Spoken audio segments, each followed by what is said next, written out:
Good evening, everyone, and welcome to the Man United Agenda. We've got an action-packed new stuff show for you this evening, so I can't wait to share it all with you. And Merry Christmas.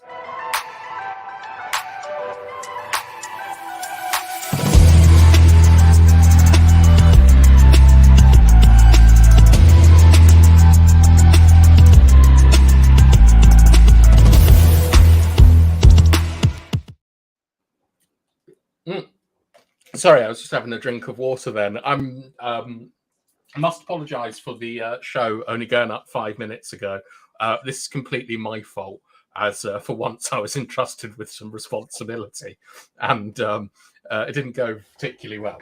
But I'm delighted to be joined on a dark December night by one of my favourite people in the world. It's Amonde Juma. How are you, Amonde? Yeah, I'm good, Bath time. I had a dream about you last night. Oh, nice. What was I doing to you? Were we having a bath? You're one of my favourite people, but not like that. But it's a very vivid dream. I've been having a lot of vivid dreams lately, but it's definitely you. Obviously, I couldn't see your face, but it was your voice. And it was like you're in like a teacher's role or some kind of role of authority. And something you would, I can't remember the dream in detail, but you were there. It was definitely you, because I woke up, thought, that was bath time. That was this person, that was this person, you know. So you're becoming part of my dreams as well as my daily life as well, doing the Man United Agenda. And yes, bath time, you are one of my favourite people as well. And if you're entering my dreams and whatever role that may be, it's a good thing. Breaking and entering. Yeah. All right. Well, just because I've set the show up a little bit late, we'll give it time to breathe before we do hellos. But we deserve better. I'm waving to you on my computer now. But right, Amonde, I discovered something today which has nothing to do with Manchester United, but has absolutely shocked me. Which is, do you remember the greatest handball ever in the Premier League by Stephen Taylor? Yes. Yeah. All right. If anyone hasn't seen that handball, I'll describe it to you, but you should go and look it up at YouTube, because it's one of the greatest examples of cheating I've ever seen. It's magnificent. It's against Villa. My old FIFA friend, Darius Vassell, takes a shot. Taylor handballs it, and in the same motion, jerks his pelvis up and acts like he's been shot and goes down on the floor like it's like a liver punch, isn't it? The way he's like rolling about and stuff. Now, that's one of the sort of like the best moments in the Premier League. But something else happened in that game today, which is equally as famous, and I never knew it was the same game. Do you know what I'm talking about, Amonde?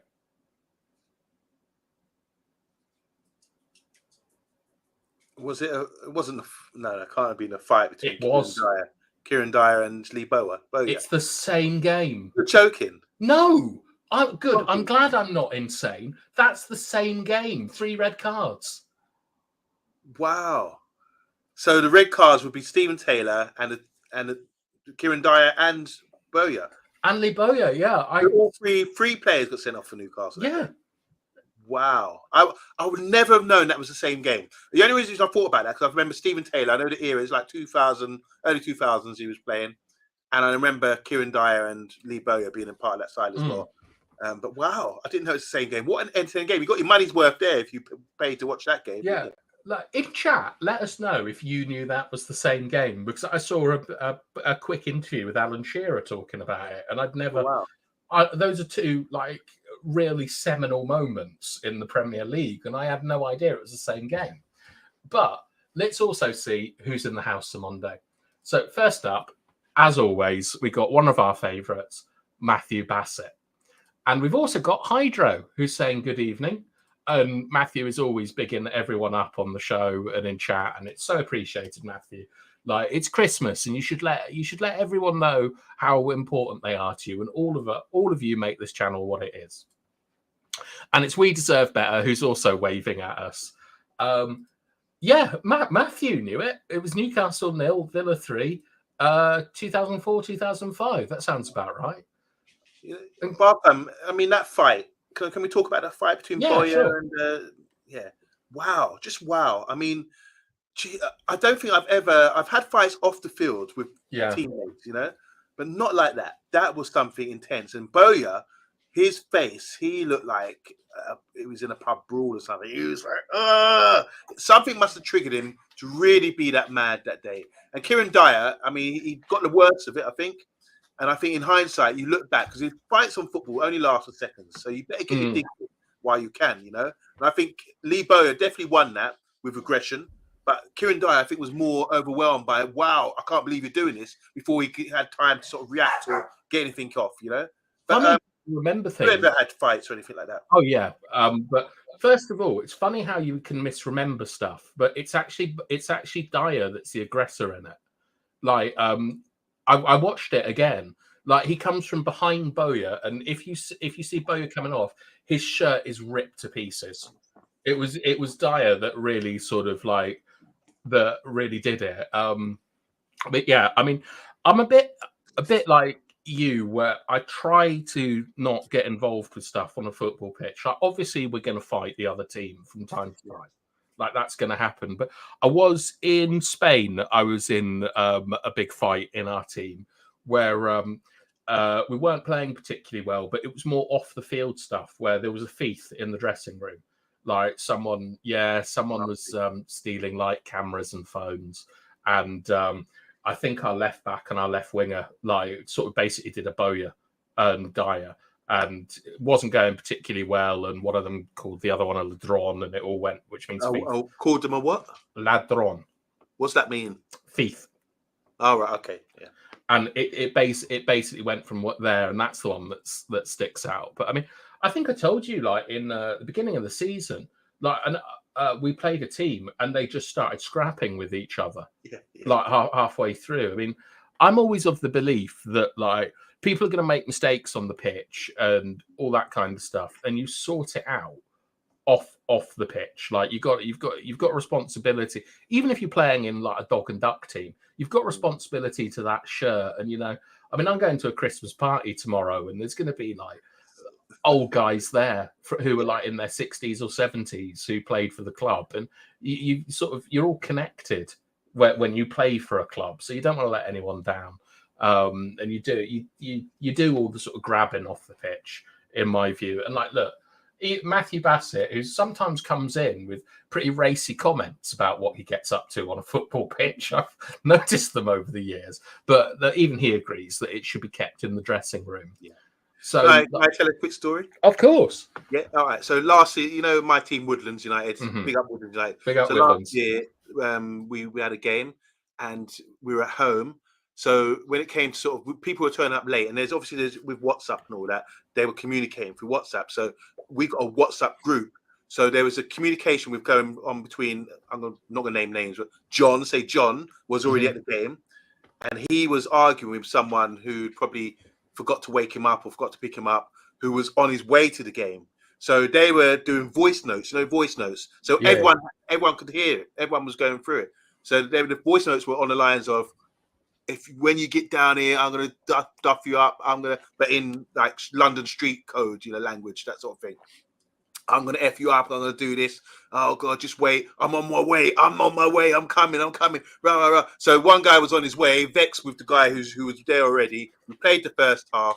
Come up at halftime. I think we were losing. I was trying to do a team talk and try and get the boys together. Then lo and behold, we see Johnny or Don coming up. Storming up like that, and they just got into it. This is half time. They started getting into it, fighting in front of everybody, So one of the guys, Donny, was a bit bigger than the other guy, John. So I've gone over, and I'm fuming at this point. I'm like, nah, this ain't on. So I've gone over, I got in between them, and I grabbed Don's arms to stop him because he was throwing punches. Oh, a Monday. Did he then get punched in the face by the other guy? No, he didn't. The other guy was like, got split up, but because I was grabbing his arms and he was in front of his girlfriend as well, and I grabbed him really tight to stop him from moving, and then I sort of pushed his arms to his chest and pushed him away and says, "You need to stop, rah, rah, rah." And then he tried to accuse me of breaking his arm, so I think he was more embarrassed because he got made to look a bit weak in front of his girlfriend. Yeah. So after the game, once it all got broken up, I had to apologize to him trying to break his arm. If that makes sense. It's so stupid. Yeah. But the whole thing is, it's so ridiculous. The two players, their own teammates, would fight each other like that over something about just turning up late, or you didn't give me a wake-up call, or something as stupid as that. It's ridiculous. But it happens all the time, doesn't it, in football? Well, I mean, yes and no. It's like, for me, I've always, this might be like a bias or something, but being a country boy, I've always been a little bit scared of like city leagues. Like, so like when I was living up in Newcastle, I could have gone and played for a duck and dog team. And I did a couple of times, but I felt that people were too quick to violence there. And the few games that I've played in London, I've always been a little bit worried about, because you have to be more aggressive to survive in a city.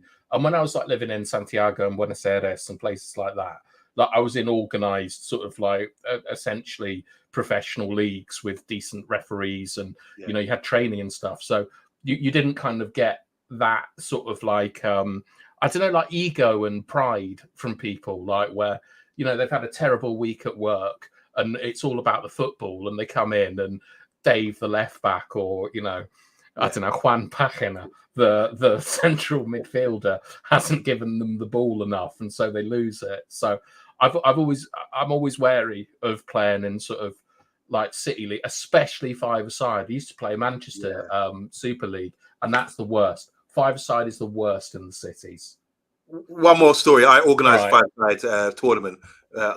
I might as well say I work for the YMCA, so there's a lot of young people I work with, hostels and kids who have come from bad backgrounds, whatever. So organised a big regional five-side tournament. Got to the final, everything was going well, and then one guy got into a fight with another one, and then this guy's since ended up incarcerated. He came along and hit this guy so hard, I can still remember the sound. Boom, boom, boom, hit him about 3-4 times.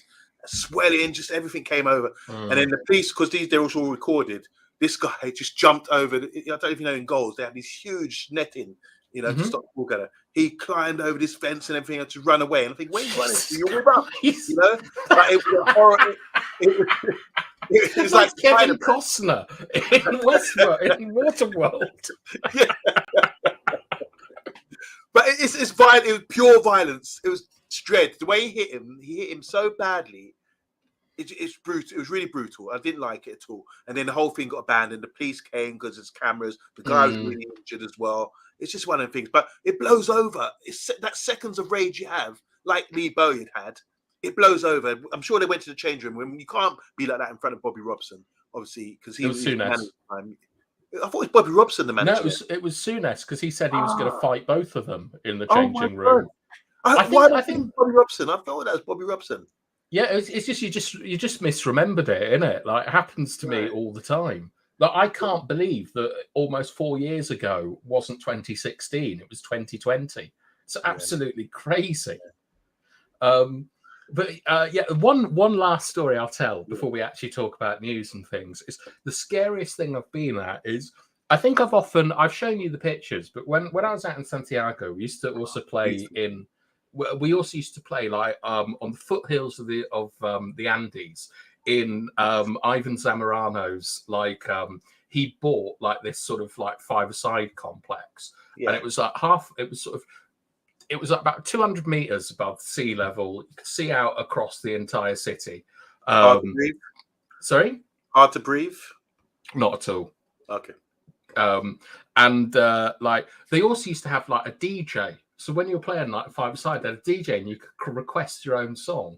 And there's nothing better than like, honestly, I'm not a huge fan of heavy metal or rock music or stuff like that. But I used to, whenever they played Welcome to the Jungle by Guns N' Roses, no one was passing.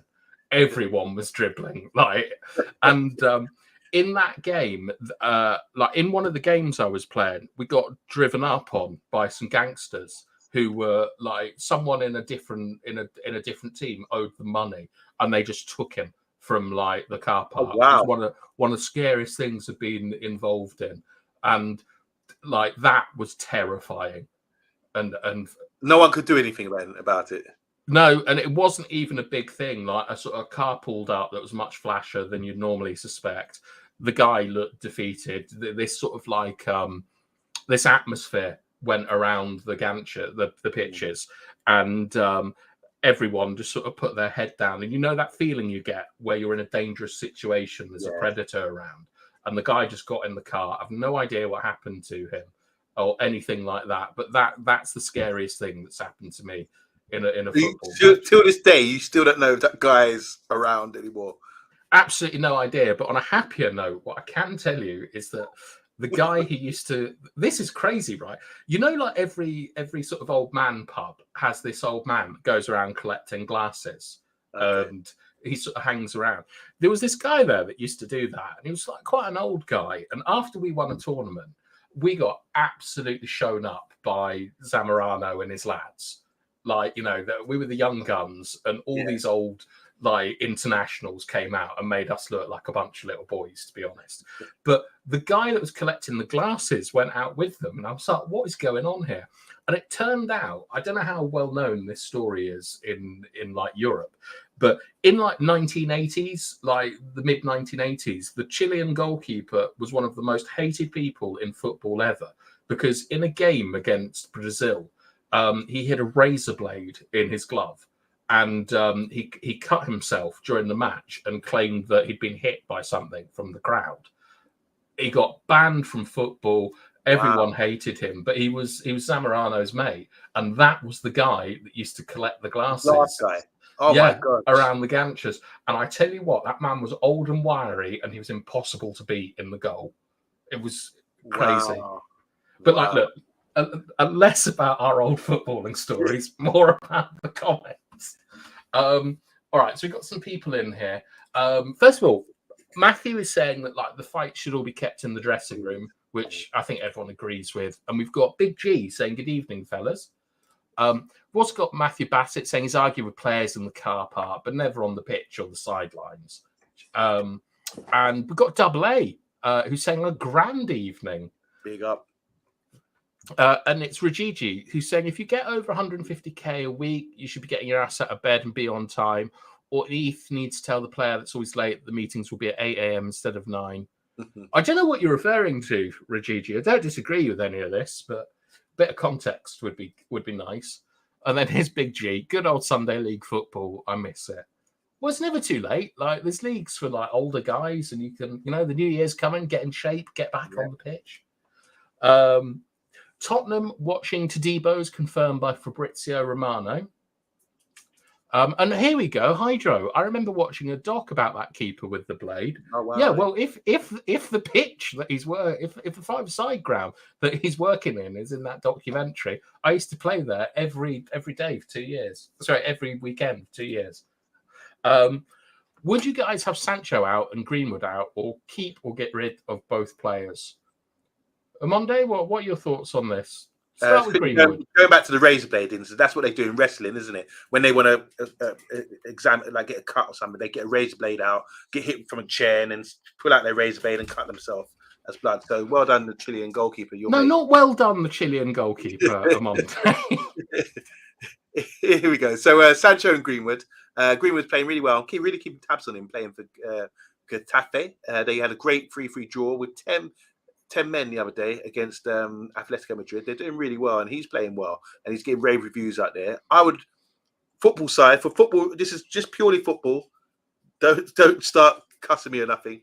Purely football, I'd keep both of them because they're both talented players.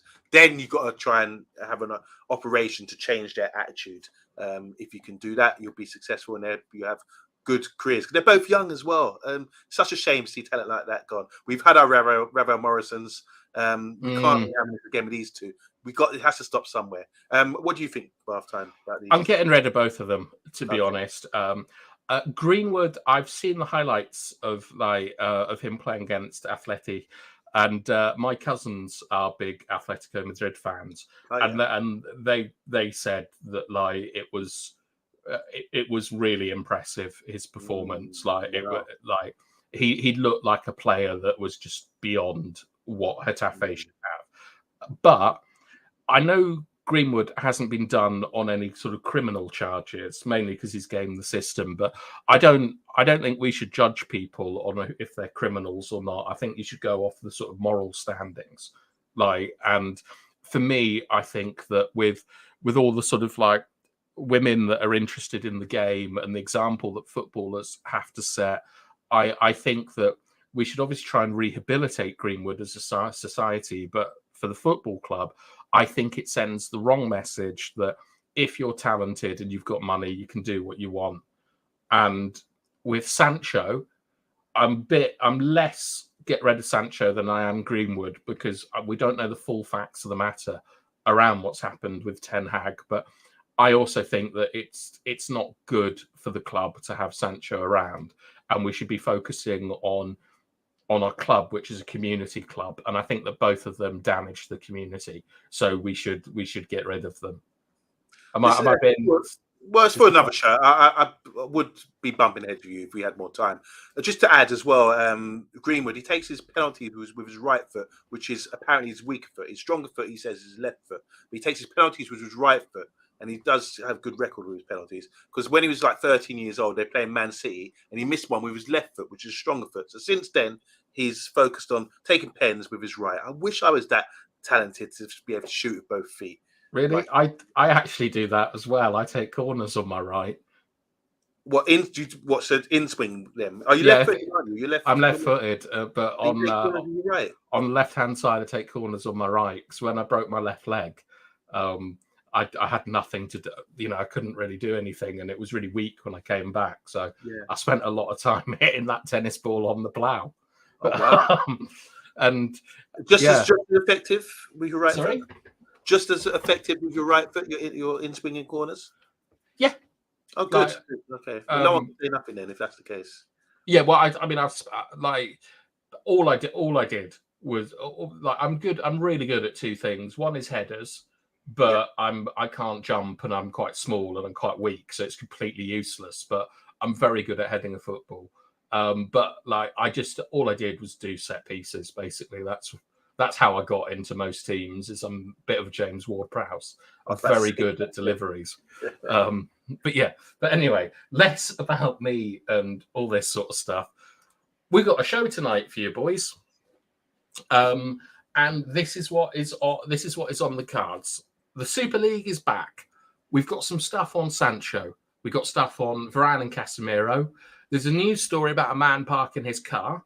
The fan forum, I believe, has been censored, and also it's Merry Christmas from everyone here, because this will be my last show for a bit. And I think I'm going to skip all the Greenwood comments for now, because I think it will just get us into trouble. People have made their minds up, and I don't want to have an argument about it. So we're going to talk about Super League. So the first thing on Monday is that tomorrow it will be decided that UEFA apparently does not have a monopoly on organising football competitions by the European Court of Justice. This means that the Super League can be legally created. Now, UEFA know that the decision on the Super League will not be in their favour, and that's why Nasser Al-Khelaifi, the PSG president, and the ECA are trying to get clubs to sign that they will remain part of UEFA's competitions even after the Super League ruling. And this is being broken by a Spanish newspaper called Mundo Deportivo.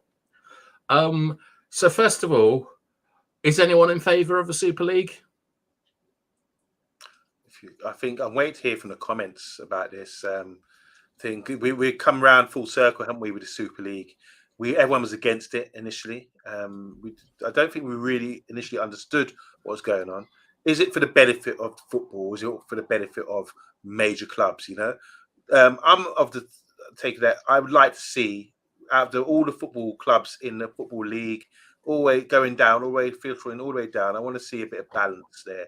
I think we've been Premiership heavy since 1992, since it's been come in, and it's about filtering down the money, because you're seeing clubs going out of business, which is not nice. So traditional clubs as well, really struggling out there. You know.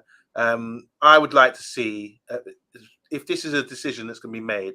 I'd want to know more about it, and I want to see whether the money is going to be top heavy or is it going to be spread out throughout the whole game, which it should be. If you're creating a Super League, it's going to be Super League, Premier League. These are elite leagues where and I think it's about showcasing elite talent, elite football. Should be the best football, should be the best talent available. That I can understand. The lower you go down, the talent won't be there. Understandable. But football's such a great game that you still get good attendances, don't you? In Division 2, even in my local club or your grassroots club, you still get people attending. And you don't want these clubs to go out of business, because this is grassroots. This is where players start their football. Not every young player can walk into like a Premiership club or Super League club and become part of the academy. You have to start somewhere. So if it's that benefit to football on the whole, and things can be filtered down, money can be filtered down, and there's a structure there or something like that, I would be interested to know more about it. I'm not going to reject it just like that. I understand now what's going on. This Saturday night, massive bill boxing in Saudi Arabia. It's a great bill. It's good to see. I'm a big boxing fan, so I'm excited to see fights being made that could have been made before, because promoters and all that were squabbling about money. But now someone is created saying the money's here, let's get these fights going, and that's for the benefit of the fans, and boxing wins long term, I believe, with that. Then basketball, other sports as well, athletics. We're seeing the Middle East create a lot of money for sport in that respect, and it's opening up doors for big things in the Middle East. But with football now, we're seeing with the Super League that they've got. What's the league where we're now? The Saudi League, for example.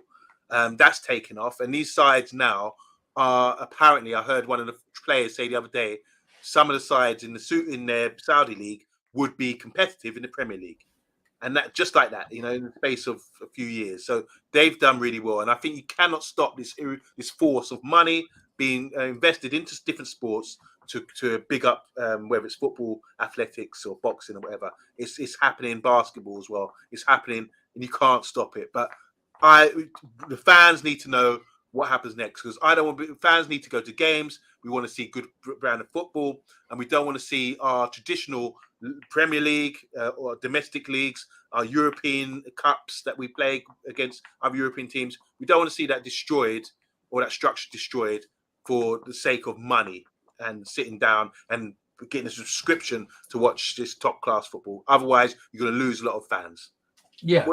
What's your take on it? Because I'm not. Well, I'll do the comments first before I give my take on it. And I mean, they're pretty much what you'd expect. Big G, no from Hydro, no from Matthew Bassett. The Prem and the Champions League is all we need. We deserve better. He's saying he's more interested in what the ruling provisions and clauses are tomorrow. So he's more on your lines about I suppose I'm just speaking for you here. Unfortunately, we deserve better. But does the money go all the way down the pyramid? Does it reduce season ticket prices? Is it going to be on free-to-air television? Is it more focused on fans? Stuff like that. And Big G, we know his thoughts on the French, but now he's moving on to the Americans, saying they've broken football already. We don't need an American format. We deserve better is saying that UEFA, FIFA, and the Premier League are all corrupt. So undecided as what is best for the game. Good point. And Hydra is saying it's all about the Benjamins. Yeah. And we deserve better, I think, here is saying that I've expanded on his point sufficiently. So there's a couple of things about the Super League. Is that when Perez came out and talked about it, the Real Madrid president and the guy that was going to be president of the Super League, he said that the data around football suggests that we are really losing the next generation below us, that they're just not that interested in football, and that we need to safeguard the game by getting them in. And that might mean drastic changes, such as 30-minute halves and all this kind of thing. And I'm a traditionalist, and I think that I tell you what, if the Super League didn't have VAR, I think that's a big win for football for a start. Because I want the same game that I play on Saturdays and Sundays with the same rules to be what's played in the World Cup final. That's always, you love that it's when Mbappe and Messi and people are doing all their stuff. It's no different to what you're doing. It's the same rules, same equipment, same balls, same boots, and I've always really enjoyed that. But I think that we've got to be sort of like, it's got to be fan focused. It's got to be in favour of the fans, because the Premier League, I couldn't go to the Newcastle away match because it's on at 8 o'clock at night, and I can't get back in time. And I really wish that we focused more on match-going fans, which are the lifeblood of clubs, and less about international audiences. And the Super League's just going to be about international audiences for me. And it's no criticism on people who can't go to Old Trafford because of where they live and other geographical circumstances. Football's always been about a community, and that's what I need the Super League to show me. It's about a community. But I went and did some digging on this, and the lobby group is called the A22. And I went on their social medias, their YouTube channel, and their Twitter, and to let you know how kind of underground they are, how many subscribers do you think that their YouTube channel has? 50,000? 4. Woo-hoo! 25 people have watched the video that I've taken this from. And this is the transcript of the entire video that was released today. So their president was saying, as you may know, on December 21st, the highest court in the European Union will issue its final ruling in our anti-monopoly case against UEFA and FIFA. There's a lot of confusion about what is happening. Let me try and clear what is really going on. UEFA has an absolute monopoly in cross-border club football.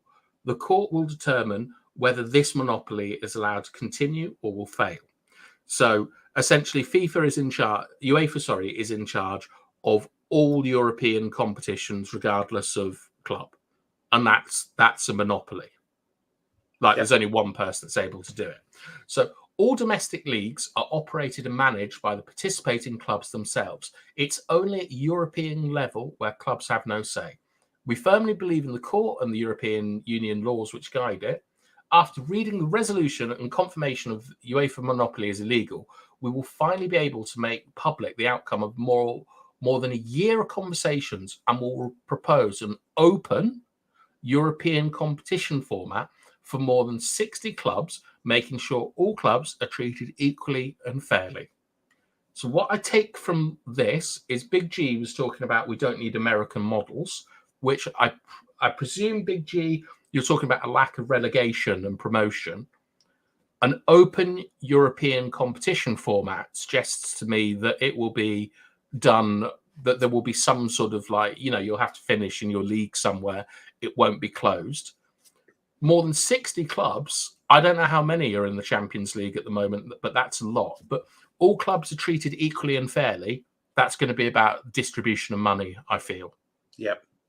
Also it's going to build on to something else. But UEFA, for its part, no doubt, will declare victory no matter what happens. Don't be fooled. The fundamental freedoms are clear in EU law and apply to its citizens. And yes, football as well. See you on the 21st. So that, Amonde, is the statement given by the lobby group that have been campaigning for this for over a year. And I've pointed out a few things that stood out to me. Do you see anything there, reading between the lines, and absolutely not scratching the surface, but reading between the lines? Well, what I would say is that if there's a law, the European Court is stating that it has to be a fair trade or whatever, with the not a monopoly where UEFA have at the moment.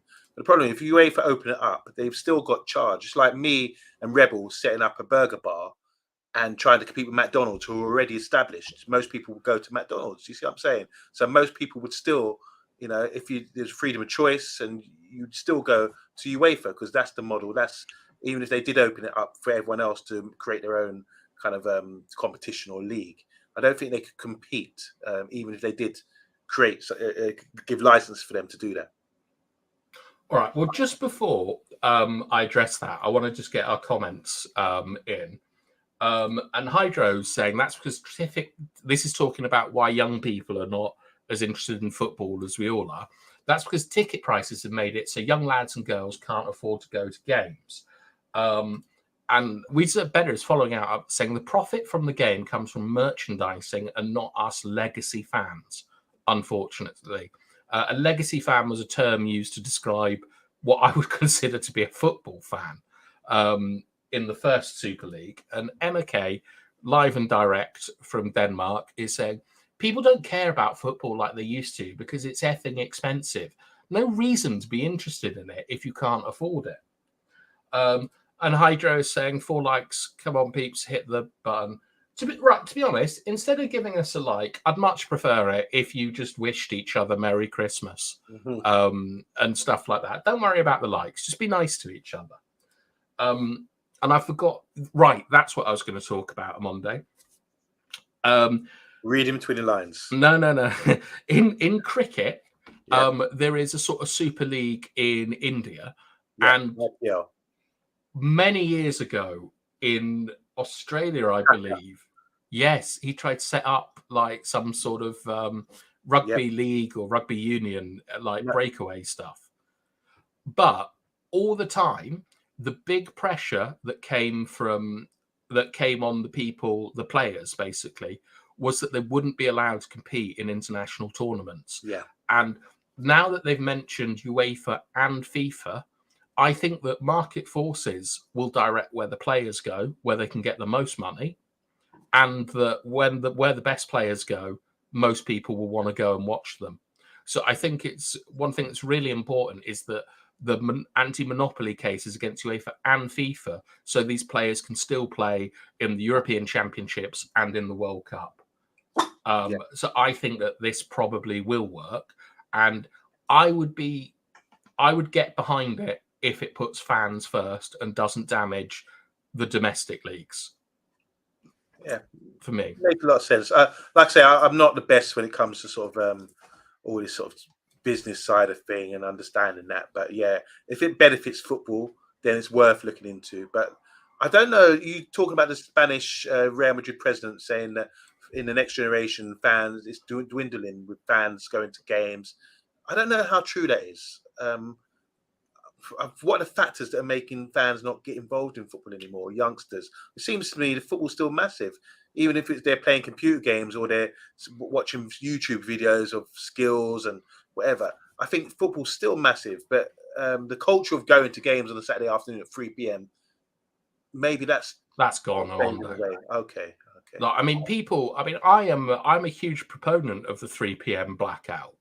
Like, I know lots of people here will all be complaining about it, but I used to love going to see different football clubs, like like playing, because it's I love football. But I've also got a bit of conspiracy for everyone.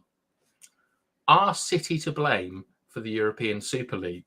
And this is from Barney Ronay, who is a Guardian journalist. And essentially, he's saying that this morning, the European Super League is back, rebranded via its latest press release as caring and austere, as real football for real people.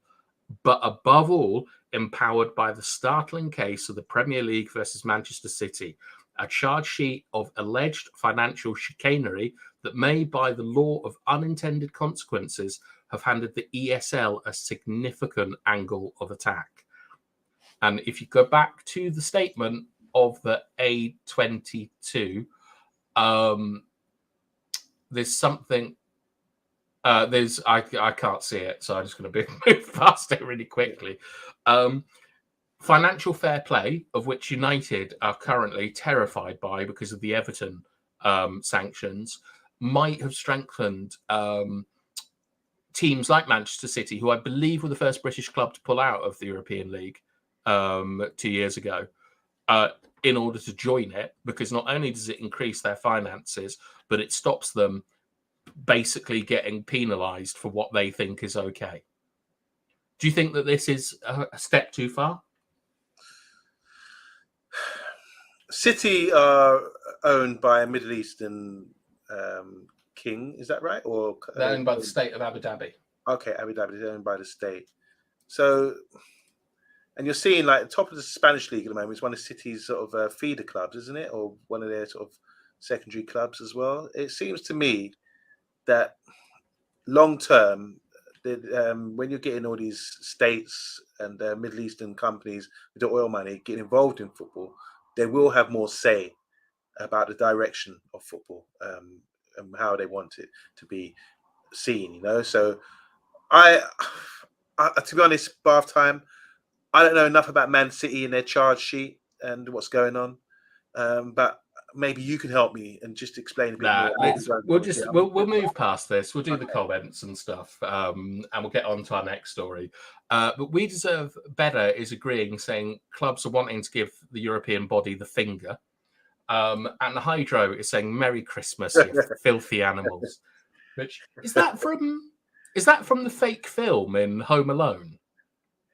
What is it, you filthy animals? It'll come to me. That quote. All right, while waiting, Big G is saying the fairy tale of football where lower league clubs playing the big sides won't happen anymore with the creation of the Super League. The gap is widening. Yeah, we need open relegation. We need open borders between our leagues, and we need a domestic club cup. Like that can't go away. The FA Cup has to stay.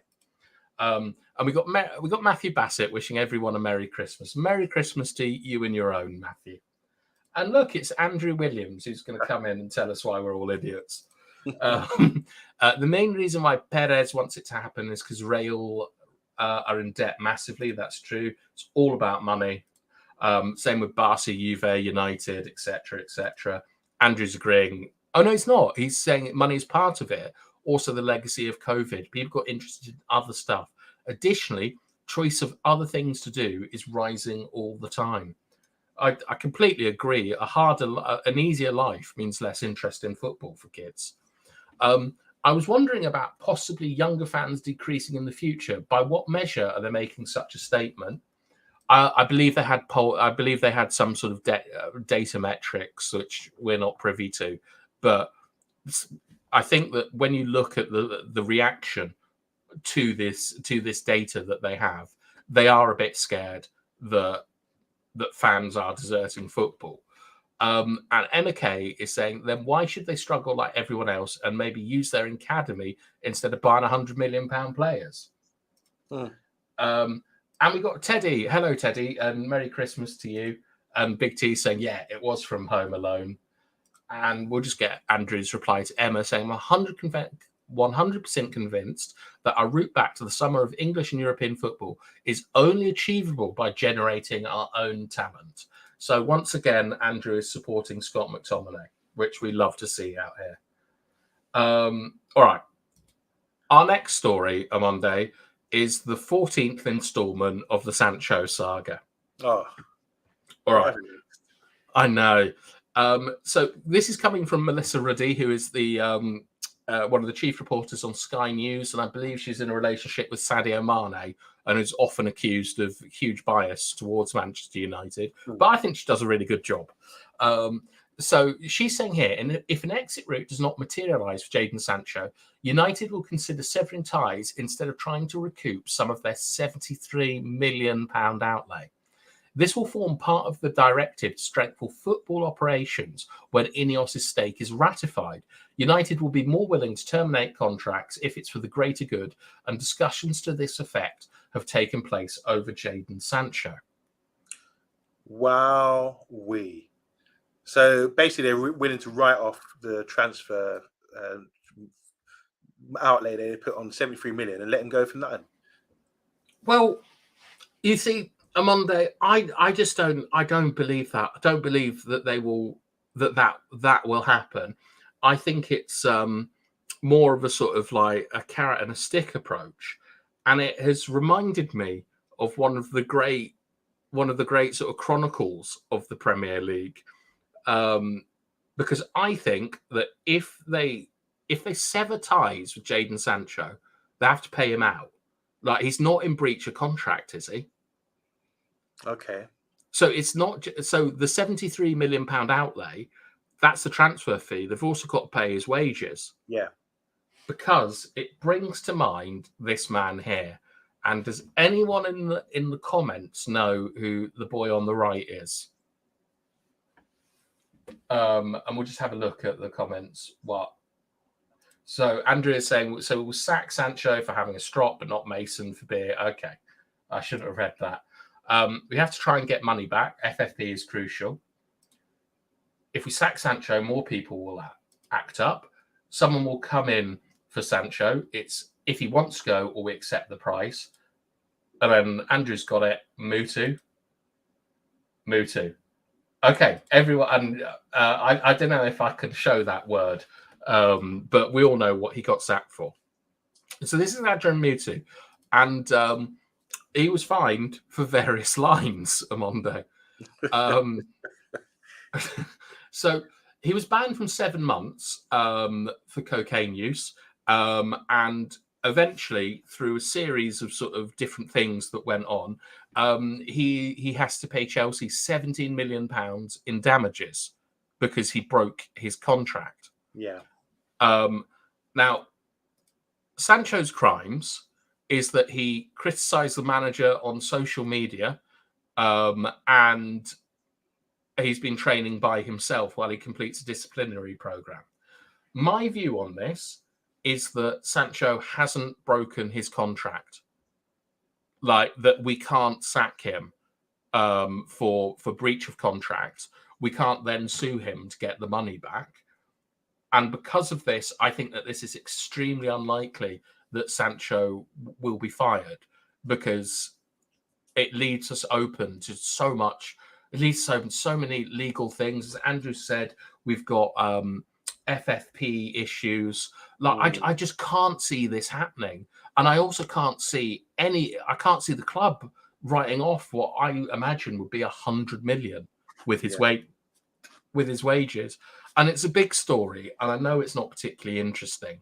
But do you have any comment on it, or does anyone else? Well, for the player, if you're Sancho, for the player, you're in the prime of your career, you're a young player, and you're wasting time because you should be playing right now. You know, by sitting it out or not compromising with the manager and getting back into the squad, into playing football again, you're wasting time. So I'm really concerned about Sancho's mentality here, just for being stubborn and hard-headed, which probably both parties are being. He's the one who's suffering the most. Is not Man United, it's him, because his stock's gone down. He's could probably end up like, look at Ravel Morrison playing in Mexican League, playing in Iceland, playing all these sort of foreign leagues where his stock's, his reputation's been destroyed as well. Sancho at one point was the hot stuff, the young hot whiz wonder kid of European football. Now his reputation is soiled. I saw some footage, because obviously with all this going on, you see everything starts to be dug up, isn't it? And is this the Foden stuff? Yeah. When him come off the bench, Foden coming on for him. They're about 15 years old, playing for Man City, and he was so dejected. He didn't really sort of touch Foden or give him a high five or a slap. Just went and sat down and with a long face. And Foden looked like, oh, what have I done? What's wrong with you?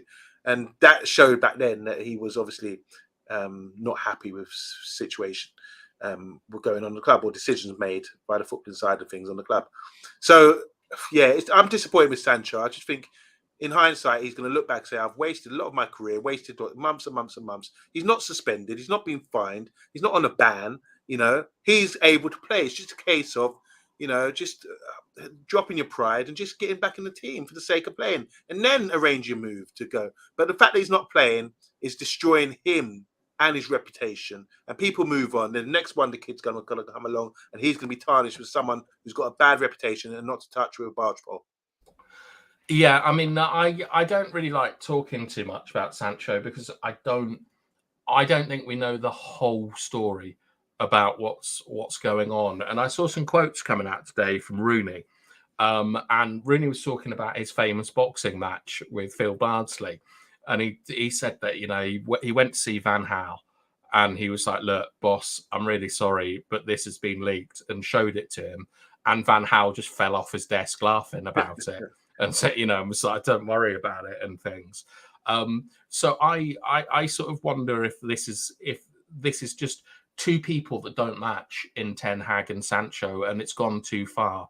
And like when we look at the comments, we can sort of see a lot of this is reflected, where Andrew's given us some sensible advice here, saying a negotiated buyout is the only option. Same with Mason. And Emma is making a good point, I think, that if we continue to support Mason through his stuff, then we should also continue to support Jayden through his stuff. And I feel that the club isn't supporting Jayden. It's just making sure it's not open to legal action. Like, making him train in the bot, making him train by himself, locking him in the bogs. And look, here's Andrew. I had little sympathy for Sancho. This is how clueless our club is. I'm now a little sympathetic towards him. This isn't good from us. People spout off about sacking someone all the time. Easier said than done. Employment is very strong in this country. And then here's Big G saying he's sick of players like Sancho. He's a guy that thinks the world owes him a favour. Grow some balls, man. He's a proper soft so-and-so. So that's hardline Big G. And we deserve better. I think he's someone who sort of is a similar point of view to me. This whole affair between Sancho and Ten Hag is utterly ridiculous. I still don't understand how or why we got to here, but we are. Emma's comment is really good. Yeah, what's next? Yeah, this is brilliant. Look at Bellingham and Haaland. They have had proper support systems. Their parents go with them everywhere. Jayden does not have such a support system. Being out of the light might be good for him. But it's just such a sorry affair. And do you know what? I think we can all understand everyone's points here. Big G, I'm completely with you. He's a millionaire who's doing what we'd all love to be able to do, and he's dropped the ball. But at the same time, we don't know. As Andrew said, there's two sides to every story, and we don't know if Sancho is the victim of the club not looking after him properly, his parents not looking after him properly, the manager not looking after him properly, or if he's just a reckless troublemaker that is just throwing everything away. And it's just appalling that we're in this situation. Yeah. And I think, should we draw a line under that? Yeah, let's draw a line and all right. More stuff. Okay, so Rob Dawson, ESPN, has reported that Ten Hag's done another bloody U-turn, and now he wants to keep Varane and Casemiro for at least the rest of the season. But unfortunately, Casemiro has received mega offers from Saudi Arabia to move in January, and Real Madrid, following David Alaba's cruciate, he's had a bad injury, he's out for the season, basically, are interested in bringing Rafael Varane back. And Radcliffe is already looking at how to save money because of the European exit and the poor running of the club and the terror of FFP. So any thoughts here, like Amonde? Well, Casemiro is the one. Casemiro, he's been out, hasn't he? He's been injured for a long period of time. Mm-hmm.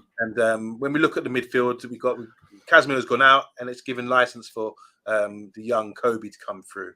So when you talk about selling him or getting rid of him in January, we might be a bit vulnerable because him coming back could give us a boost for our possible run to try to get top four.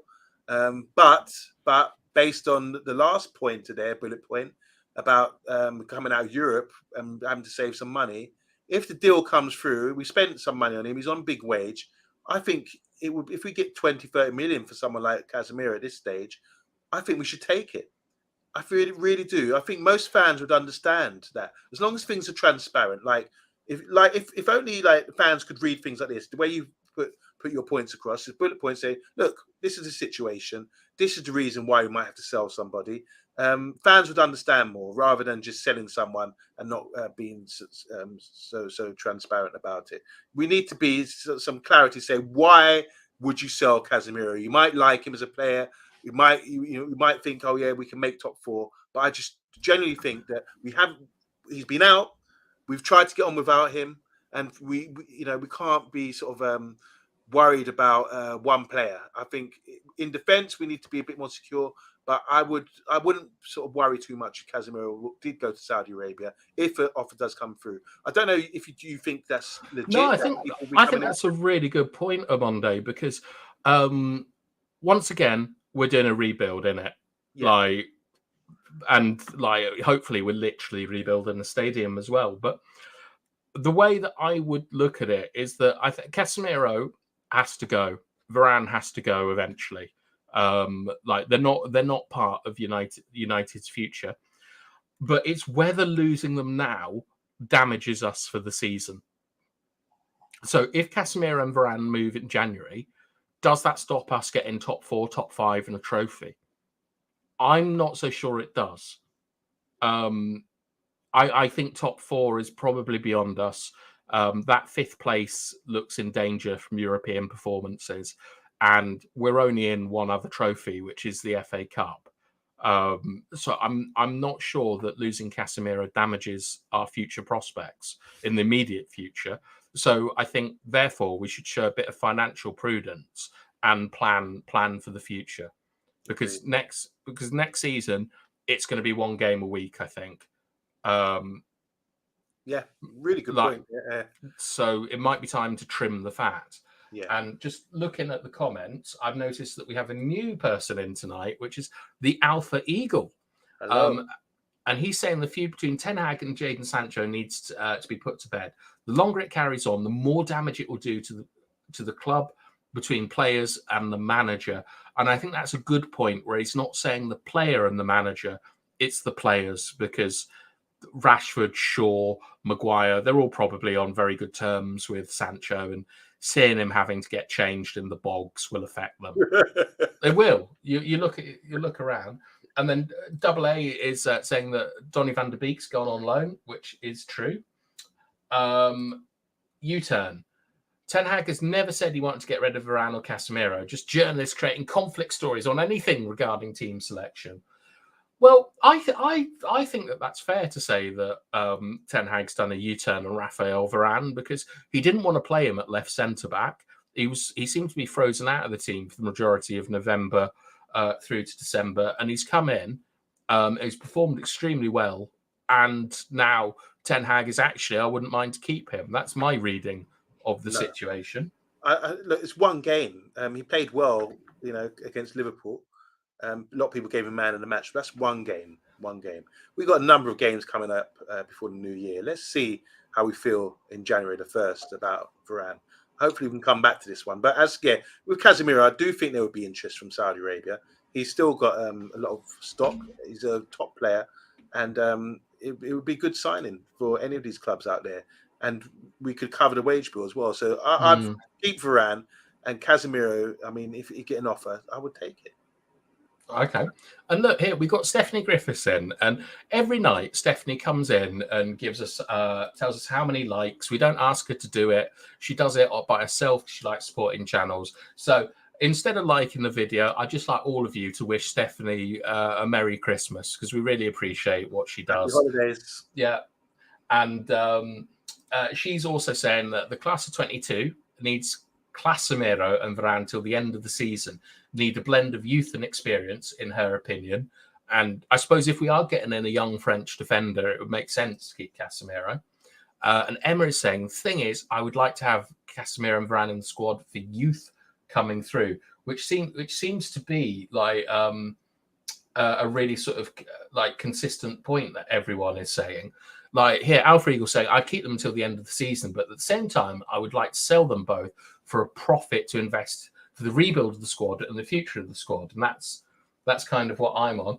And then here we go with the bloody Swan stuff again.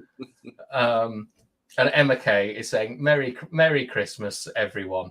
That's great. So should we move on to our next story? Yes, let's go. This is about a man parking his car. I've been waiting for this one.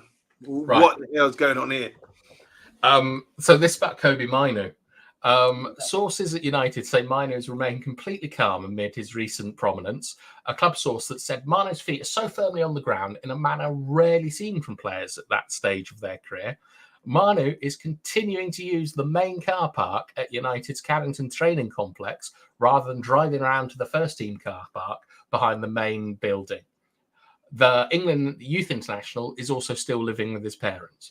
So this is a bit of a jokey story, because I find it quite funny that Samuel Luckhurst has written a story about a grown man parking his car. But it does speak to what Emma was saying earlier about the support network around Bellingham brothers and Haaland, saying he's still living at home. But this is the bit that I found really interesting. So Ten Hag talking on Sunday about him. When you're good enough, you're old enough, and he proved that. When he gets used more often in those games, he will get even more joy from it. And this is the bit that I liked. With his skill, with his speed of action, he can get such passes, 3 or 4 passes in, and get switches in. And then he's the player who can really hurt opponents. I think this is very, very telling on Monday because with Casemiro and McTominay not really in the centre of midfield, one thing that we've seen a distinct lack of is the ability to switch the ball from flank to flank. I know a lot of people don't rate McTominay technically, but he is one of our best switch passers. He'll regularly spread the ball out to the left. No. Yes. No. Yes. Oh, no, he didn't. Oh, yes, he does. All right. But Casemiro also does this. And with those two not being in the team, and with Amrabat, I think, has hit one switch, and it was a very, very good switch ball. It was the one actually where it ended up where Delo not crossing to Rasmus recently. But Amrabat doesn't seem to have that in his game. So I really like the fact that Ten Hag is identifying that Mainu is someone who can play quick little passes in the middle of the pitch and then switch. So we can compress the pitch on one side and then unleash the other side. So even though this is about a man parking his car, I think Ten Hag's given a little bit about how he sees the tactical use of Kobe in his matches. Most certainly. I mean, just going back to it, he's Ghanaian. He's got Ghanaian parents as well. It's wonderful he's still living at home. It reminds me of the Kante was still driving around in a little mini metro, wasn't he, at Chelsea?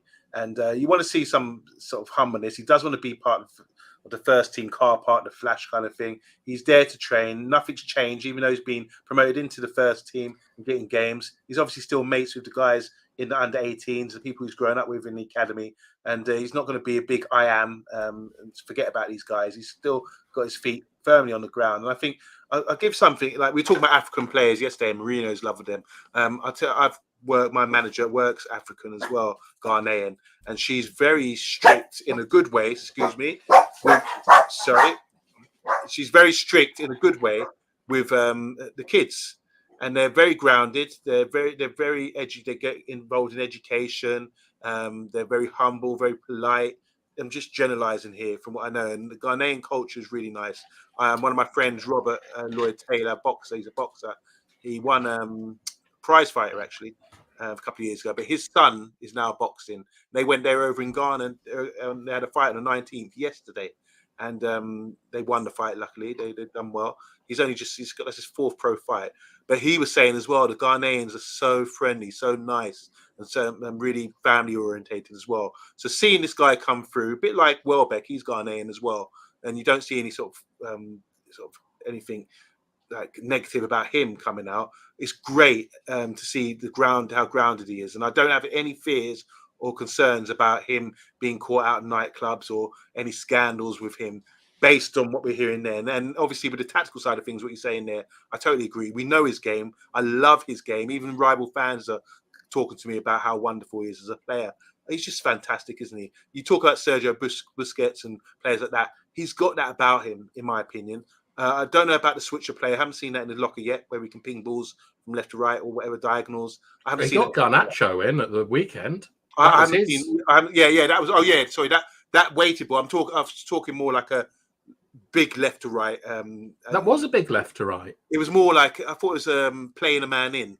He's got that, but I want to see more. I just want to see more. I'm so excited. So if he has got that, that just makes a complete player.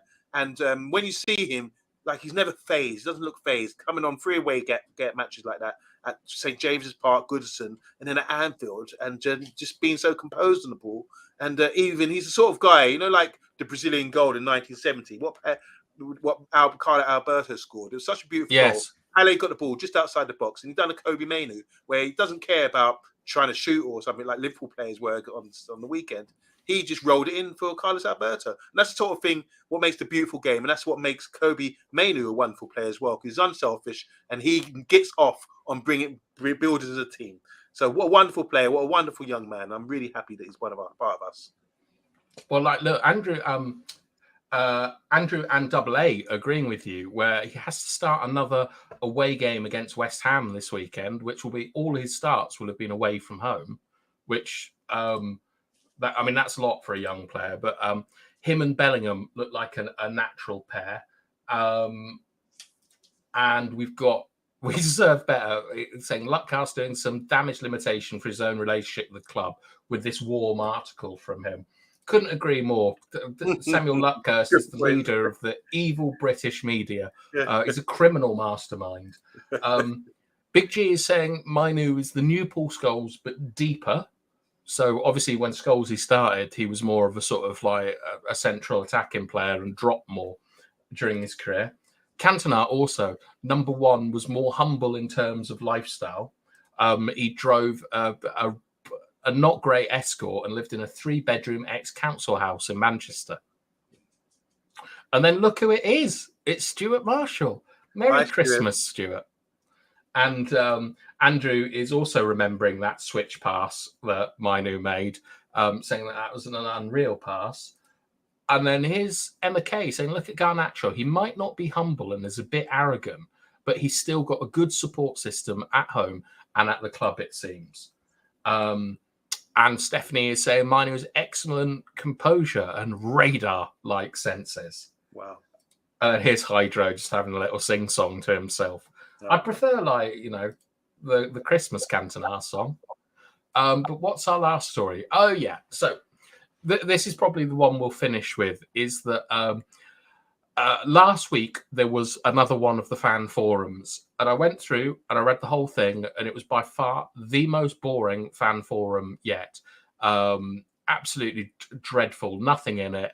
A lot was made from Patrick Stewart talking about having season tickets at Aberdeen and so on. But this really annoyed me because I know that this is quite difficult to read, but there were a lot of sort of redacted and censored questions at the start of the fan forum that I thought were very interesting. And one of them was about, were any meaningful attempts made to sign players such as Rice, Bellingham or Kane? And the response was that all three of those positions were filled before the onset of the Premier League with our top targets, which would be Mason Mount, I would imagine, as a midfielder. And then they were also asked about the due diligence undertaken when players are bought by the club. And we were told that Murtow will present an overview of the transfer process at the next forum. So you can take two things from that they're just fobbing us off. But also, will Jim Murtow even be part of the next forum with the takeover? And will there even be a forum? I feel they're dodging questions here, Amonde. How often is the forum? It's about once every 2 or 3 months. You can find the minutes of it on the Manchester United website, and there's normally quite a lot of interesting stuff on it. But does a member of the board have to attend?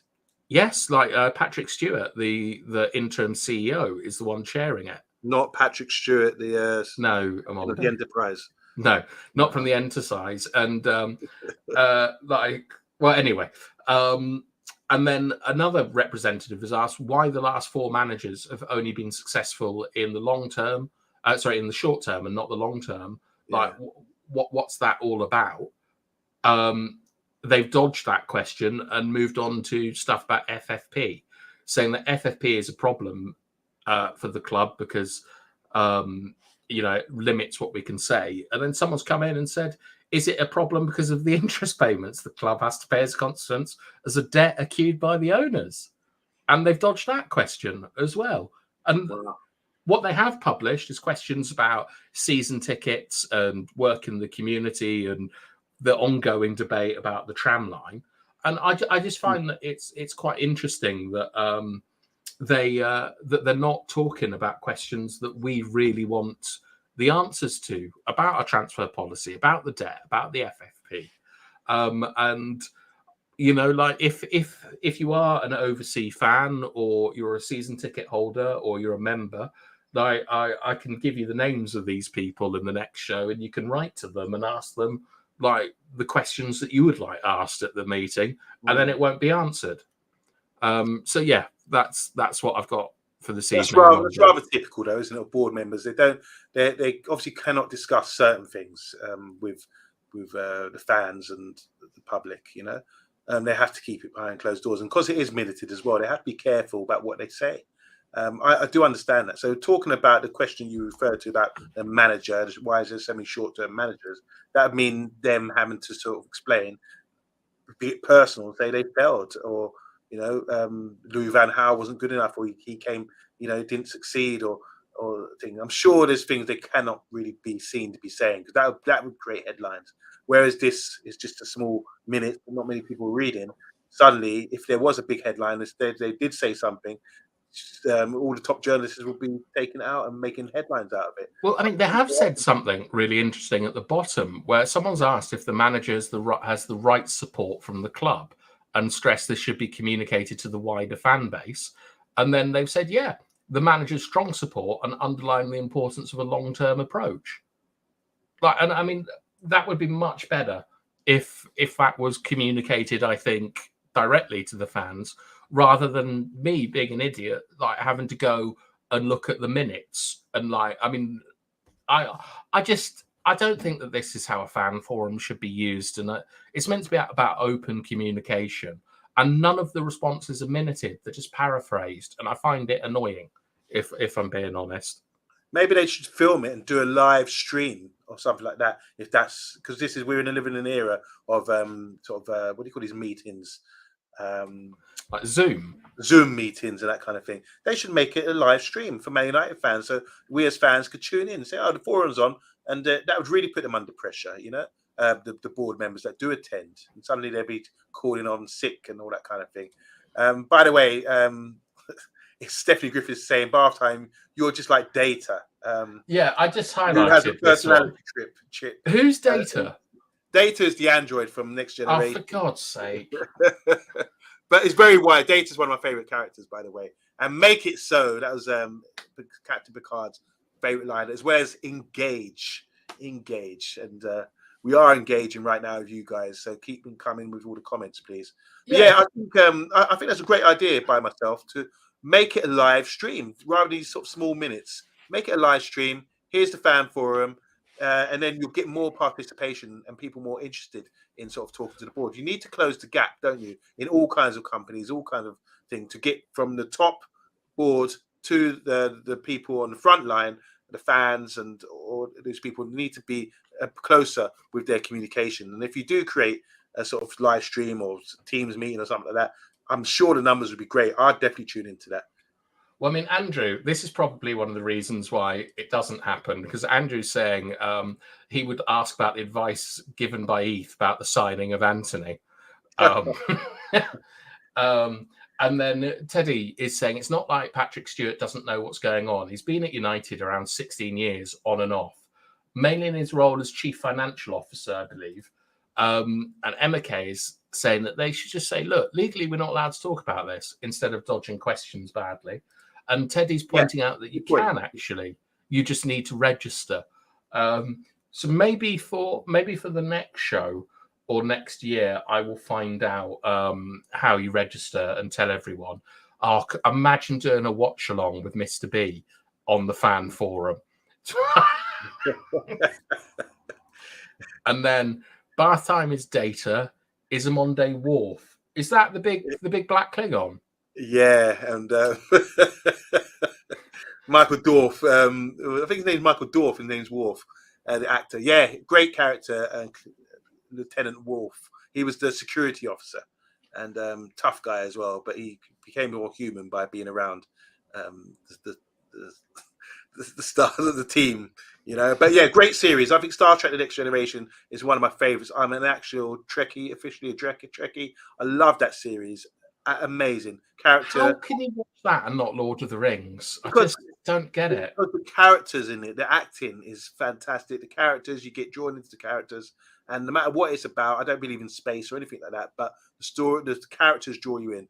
And I had a big crush on the Countess of Troy. She was amazing. Well, I've always thought, instead of Worf and Data, I've always thought we're a bit more like R2-D2 and C3PO. Who's who? Who's Well, you're R2D, you're C3PO. You're the kind of big camp one, and I'm the little one. Many languages, not me. Yeah, but I'm always the one making little noises and so on. But actually, that brings us on to an exciting announcement. Like, first of all, I would like to wish everyone Merry Christmas, and I found this really cool picture of Old Trafford over the years. You can see it says "Father Christmas is a red." So I'd like to thank everyone for all the support you show this channel. I'm on there. I'm trying to talk to them here. But at the end of your speech, do a little noise just to back I will. I'll make some little noises for you.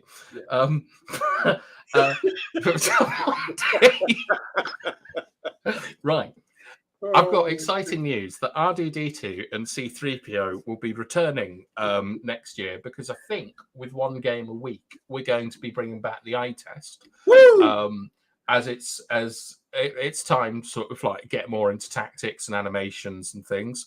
And we've got some big changes planned for the year ahead. This will be my last show, I think, till, I don't know, we could do a match reaction on Boxing Day, but to be honest, I'm going to be very, very drunk. Or really concerned about my weight and not able to talk to people. But I would like to say, yeah, like look at Andrew. It's just the eye test. It's for geeks. Andrew, I'll tell you something, right? I see loads of baby tactics all around Twitter and YouTube from fat dads and people that don't know what they're talking about and stuff like this. And I think that the eye test is one of the best things that we do. So enough of this the eye test. Spreadsheets, yeah. I can see that there's this really huge support for the eye test here tonight on Monday, which is our favourite show, isn't it? You know what? Let's just bring it back, and because I love it. I think the eye test is fantastic. And it's good to talk football rather than transfers, like you say. And just go into more detail. I think since doing the eye test, there's many games that we covered that gave me more understanding of what we're watching.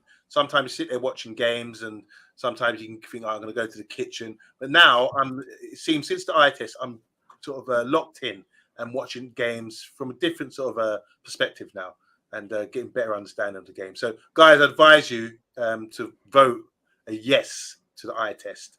And Andrew Williams, you will. It's not a democracy. It's happening.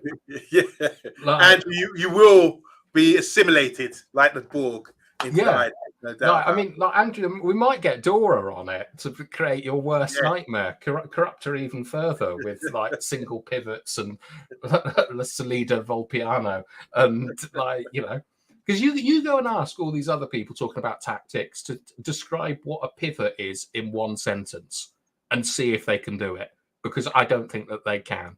And me and Ramonde, with our years of playing football and my autism-like levels of detail, we'll find a lot of stuff to do. But so this will be me off, I think, maybe for the rest of the year. But I just wanted to say that I think it's lovely that each night you all come here and you spend like an hour and a half listening to a Monday talking about 1960s football and things, and we appreciate you all so much. And I really hope that you have a great Christmas. And if there's anyone alone over Christmas, feel free to message me and stuff like that if you're feeling low. So have a really Merry Christmas, everyone, and we're really pleased to know you. Yeah. Just to say, guys, we're getting an emotional speech from Bath Time, because he is going to be away for a few days. So obviously tomorrow's Thursday, we've got Friday, Saturday. What is the game on Saturday in Bath Time, West Ham? Yeah, 12:30, isn't it? Oh, right. Okay. So, oh, gosh. Yeah, it's going to be difficult. So, yeah, obviously Thursday, Friday, Saturday, Sunday, and obviously Monday's Christmas. Bath Time's going to be away. So we'll probably see him back on Wednesday next week. So wish him a very Merry Christmas and Happy Holidays, guys, if you don't mind. Bath Time, love you, bro. Big up, enough respect as always. And hopefully I'll see you on the other side after you've had your festive celebrations. I just want to say, I don't do Christmas, but I like being around the family and with friends and having a good meal. And it's good. What really upsets me, I'll say this quickly, about growth. This is what I'm saying about growth. We're talking about the young players who are going astray. what I don't like, when I was young, we used to have dinner around the table as a family. I don't see that happening anymore, and we only do it once a year at Christmas. So hopefully, and then we used to do it with my grandfather, my late grandfather as well, would invite us all around there every Sunday. It was just a tradition. Everyone would go around to eat food at grandfather's house. I don't know how many of you in the comments do that, but if you can, be encouraged to have a meal, put your phones down and have a meal and talk to your family around the table, if you've still got a table. It's so important. Yeah. Okay. So I suppose, we're going to sign off now. So from me, it's a doobie doobie doobie. All right, you got it. You're R2D2. And from me, it's free CPO.